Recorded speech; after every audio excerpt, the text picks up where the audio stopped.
morning, I'm Amar Singh Pradhan. Let's begin with the top stories this hour. The Department of Roads says it has run out of budget to repair capital roads as the budget was spent during road repair for the BIMSTEC summit.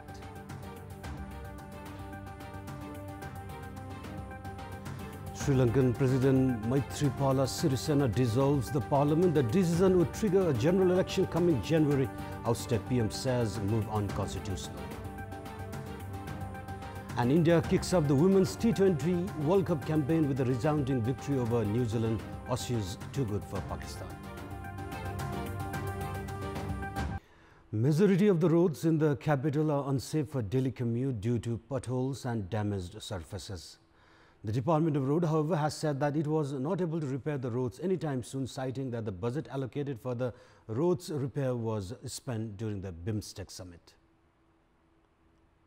Prime Minister KP Sharma Oli, on the other hand, has repeatedly directed the concerned authority to repair the damaged roads and promised the same to the public. Experts on infrastructure development are of the view that it is the blatant negligence and weakness on the part of the government authority itself on failing to live up to its responsibility. Almost all road sections in the capital, other than the ones renovated on foreign assistance, are in dilapidated condition. The roads are unlikely to get any safer merely by touch-up repair, going by the extent of damage they have suffered. The concerned authority, however, has continued to shy away from its responsibility in the pretext of inadequate budget and lack of coordination, among others, to the plight of the capital residents. The plan to expand the Tribhuvan International Airport, the country's only international airport, has been mired in uncertainty. A renovated airport would have already come into operation by now had the project moved ahead as per the deadline. However, the entire expansion project has been stranded due to the contractor company's negligence.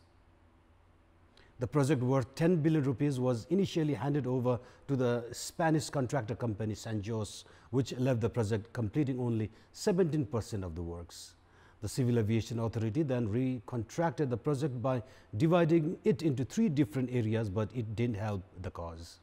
A Chinese company assigned for building the airport's runway has already ditched the project. Likewise, only 8% of the work of one of the remaining areas have been concluded. The continuous sluggishness in terms of the airport's expansion clearly indicates the lack of effective monitoring and efficient working procedures in the aviation sector. As many as 10,000 passengers travel using the Tribhuvan International Airport on a daily basis, and around 500 flights are operated through the airport every day. The continued indifference in materializing the much-touted expansion of the country's only international airport, however, is shameful on the part of the government authority. And time now for a short break. For more news, do stay with us. Welcome back. The Tihar, the second biggest festival of Nepalese Hindus, concluded yesterday as it culminated with the Bhai Tika celebrations. The day was all about putting Tika and exchanging greetings for good health, longevity and prosperity among brothers and sisters. And in this context, we had asked the residents of Sankhwa Sabha what is the importance of Bhai Tika for them. Let's take a look at what they have to say. Public voice. सौन्दर्य हुन्छ जताततै झक्की झकाउ एकदमै रमाइलो सबैको गलामा हाँसी खुसी उमङ्गको चाड तिहारले विशेषतः टाढा टाढा रहेका दिदीबहिनी र दाजुभाइहरू अथवा आफन्तको बीचमा मेलमिलाप गराउने काम पनि गर्दछ। तिहारमा एउटा चाहिँ चेलीबेटीहरूले आफ्नो माइतीलाई हैन चाहिँ एउटा लङ टाइमको लागि एउटा लामो समय चाहिँ उसको आयु रहोस् र उसको एउटा चाहिँ समृद्धि होस् भन्ने एउटा चाहिँ कामनाका साथ उनीहरूले आफ्ना भाइहरू दाजुभाइलाई चाहिँ पूजा गर्छन्। आयु पनि बढोस् र एउटा माया चाहिँ सम्बन्ध चाहिँ एकदम नजिक होस् भन्ने हिसाबले चाहिँ यो वर्ष दिनमा एक दिन यो दीपावली तिहार मनाउने हामी नेपालीहरूले गरेको छ। भगवानकै पालादेखि नै मान्दै ल्याएको रहेछ अनि त्यसैकै निरन्तरता अहिलेसम्म दिइरहेको हो भन्ने मलाई लाग्छ।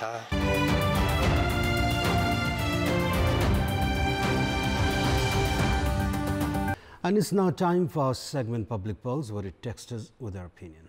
Public Pulse. And your question is, who is responsible for the sluggishness in expanding the country's only international airport? Your options are A, government, B, contractor. The voting for the question is on. Type in a WS, select your option A or B and send it to 34001 to share your opinion with us. And time for sports update. Sports news. India has defeated New Zealand by 34 runs in the Women T20 World Cup. In the tournament that kicked off in West Indies earlier today, India amassed 194 runs for the loss of 5 wickets. The impressive total was possible following a century by Harmanpreet Kaur, whose 103 runs came off just 53 balls. Jamia Rodriguez provided good support to Kaur while scoring 59 runs. Chasing 195 runs for victory, New Zealand was bowled out for 160 runs. Suji Betts top scored for the Kiwis with 67 runs. In another Group B match, Australia was too good for Pakistan as they registered a 52 runs victory. Australia posted 165 runs for the loss of 5 wickets, while in reply, Pakistan was restricted to 113 runs for the loss of 8 wickets. Raheem Sterling has signed a 3-year contract with Manchester City, extending his stay at the club till 2023. Based on the new contract, the 23-year-old will be paid more than £300,000 per week, becoming one of the highest paid players at the English Premier League. Sterling's previous contract was effective until the end of EPL 2019. Sterling expressed he was delighted the club wanted him for the next 3 years and said he had improved as a player at the Etihad. Sterling had joined City from Liverpool in 2015. He scored 23 goals to give his team the Premier League and the League Cup titles last season. In the ongoing season, he has already scored 7 goals so far. He has featured in the English national team for 46 times, scoring 4 goals. And back home, the Mahindra Stadium located in Nepalganj is gradually transforming its look. The stadium, constructed for the 8th National Games, has been transformed into a new look with the completion of 60% works on its infrastructures. The works are ongoing to finish the biggest stadium of Province 5, targeting to end the project within a month and a half.